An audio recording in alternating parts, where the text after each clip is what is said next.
किन्हीं ने एक प्रश्न किया कि बहुत से ज्ञानियों को सुनकर ये तो समझ में आ जाता है कि शब्द व्यर्थ हैं, अनुभव पे जीना चाहिए, लेकिन शब्दों को छोड़ते हुए भय प्रतीत होता है। भय प्रतीत होता है, पर भय की कोई जरूरत नहीं है। भय इसलिए प्रतीत होता है क्योंकि शब्दों से, शास्त्रों से, हम्म, सुनी सुनाई बातों से हमारा बहुत गहन जुड़ाव हो गया है। इन सब बातों ने हमें हिप्नोटाइज किया हुआ है। हम जानते भी नहीं हैं, पर हम हिप्नोटाइज्ड हैं, मैनिपुलेटेड हैं। इसलिए हमें ऐसा लगता है कि अगर हम एक दिन कोई ऐसा कार्य ना करें जो हम अपनी दिनचर्या में रोज करते हैं, तो कुछ गलत हो जाएगा, कोई अनहोनी हो जाएगी। हम सब कहीं ना कहीं ऑब्सेसिव कंपल्सिव डिसऑर्डर से ग्रसित हैं। मानते हैं इस बात को? हमारे अंदर एक ललक उठती है कि ऐसा करें, ऐसा करें, ऐसा करें, चाहे वो कैसी भी बात ना हो। एक चप्पल को सीधा करना, दरवाजे को इतना खोलना, हम्म इतने बजे लाइट जलाना, ये सब वगैरह वगैरह छोटी छोटी बातें। ठीक उसी तरह हम इन शब्दों से, इन परिचित शब्दों से पता नहीं कब से जुड़े हुए हैं और इन्हें दोहराते जा रहे हैं, दोहराते जा रहे हैं, लगातार लगातार लगातार। पर कमाल की बात यह है, हमें इनके बारे में पता कुछ नहीं है। हम क्या कर रहे हैं, क्यों कर रहे हैं, किस लिए कर रहे हैं, हमें कुछ नहीं पता। हम सिर्फ इसलिए कर रहे हैं क्योंकि सब कर रहे हैं, और हमारे करने का कोई अर्थ नहीं है। पर जब व्यक्ति ये समझना शुरू करता है कि इन शब्दों में कुछ नहीं धरा है, जब तक ये शब्द आपकी वास्तविकता ना बन जाए तब तक कुछ नहीं धरा है इन शब्दों में। लेकिन ये सच बात है, ये बात अगर समझ आने लग भी जाए तो भी व्यक्ति को शब्द छोड़ते हुए भय लगता है। पर शब्दों को तो हम तब भी नहीं छोड़ते। हम पुराने शब्द छोड़ते हैं और नए शब्द पकड़ लेते हैं। शब्दों को शब्दों से ही रिप्लेस करते हैं। डर इस बात का नहीं लगता है कि आप शब्द छोड़ रहे हैं, डर इस बात का लगता है कि पुराने शब्द छोड़ रहे हैं और उनकी जगह नए शब्द पकड़ रहे हैं।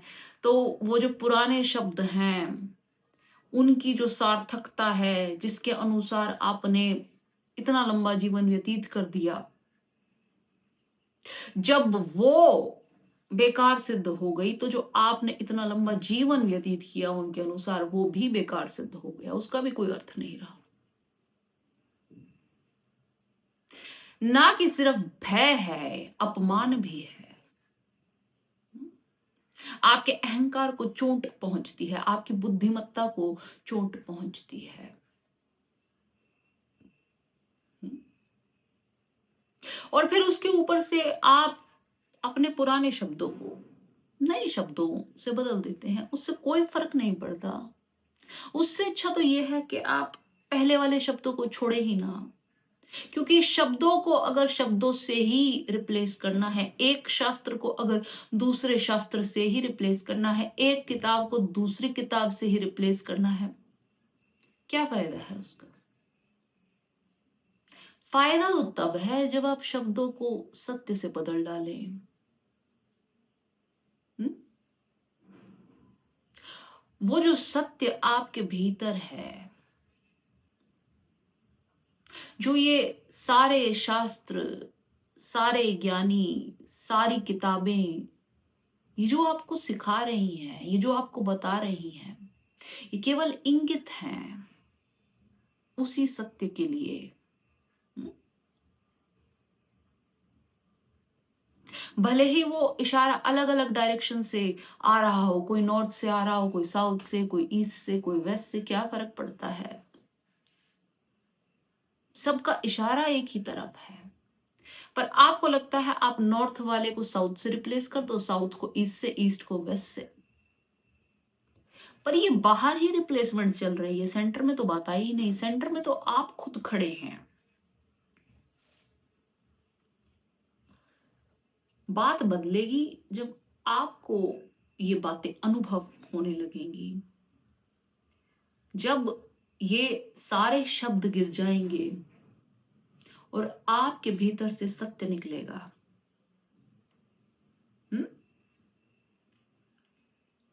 तब आपको इन सब बातों का मतलब समझ में आएगा। और तब बड़ी कमाल की बात ये भी घटित होगी कि तब आपको ये भी दिखेगा कि ये सारी directions, north east west south, ये आपके वहम थे, ये कभी थे ही नहीं। ये भी दिखेगा आपको। ये सिर्फ एक ही बिंदु पर केंद्रित है। आपको एक सम्यकता नजर आएगी सारी चीजों में। अभी जिन बातों में आपको भिन्न भिन्न भाव दिखते हैं, अलग अलग पद्धतियां दिखती हैं, उनमें कॉमनैलिटी दिखाई देनी शुरू होगी आपको। मैं आपको कैसे भी कहूं, मान लीजिए आप कहें कि मुझे भूख लगी है और आप खाना शब्द को मंत्र बना लें, खाना खाना खाना, कुछ भी, पिज्जा बर्गर रोटी दाल चावल राजमा चावल कढ़ाई पनीर, कुछ भी, इसको मंत्र बना लें और इसको बोलते रहिए और इन शब्दों को पढ़ते रहिए। क्या आपकी भूख मिट जाएगी इनको पढ़ते पढ़ते? नहीं, आपकी भूख तो गहरी हो जाएगी, क्योंकि जो आप पढ़ रहे हैं वो आपको तृप्त नहीं कर रहा। ठीक वैसे ही जब आप कोई शास्त्र पढ़ते हैं तो वो शास्त्र आप बाहर से कितना भी पढ़िए, जब तक वो आपके अनुभव में नहीं आएगा तब तक वो गहराई वो भरेगी नहीं। आप उसे पढ़िए, पर इस नजरिए से पढ़िए कि वो आपकी जो प्यास है उस चीज को जानने की वो और बढ़ाए। पर आप इस धोखे में हैं कि जैसे मैंने कहा कि अगर आपको भूख लगी है और आप खाने के संबंध में सोचते रहें, पढ़ते रहें, बातचीत करते रहें, तो आप सोचते हैं आपकी भूख मिट गई। पर आपकी भूख मिटी नहीं है, आपने अपनी भूख को कहीं और लगा दिया है, किसी और दिशा में लगा दिया है। जैसे ही आप ये रटन बंद करेंगे, जैसे ही आप ये मंत्रोच्चारण बंद करेंगे, आपकी भूख वैसी की वैसी आपके सामने खड़ी रहेगी। उस भूख को शांत करने के लिए आपको सच का खाना चाहिए और उसे खाना पड़ेगा आपको खुद। तब आपकी भूख का निवारण होगा कि नहीं होगा? ठीक उसी प्रकार ये जो शब्द हैं ये उस भूख जैसे मंत्र की तरह हैं।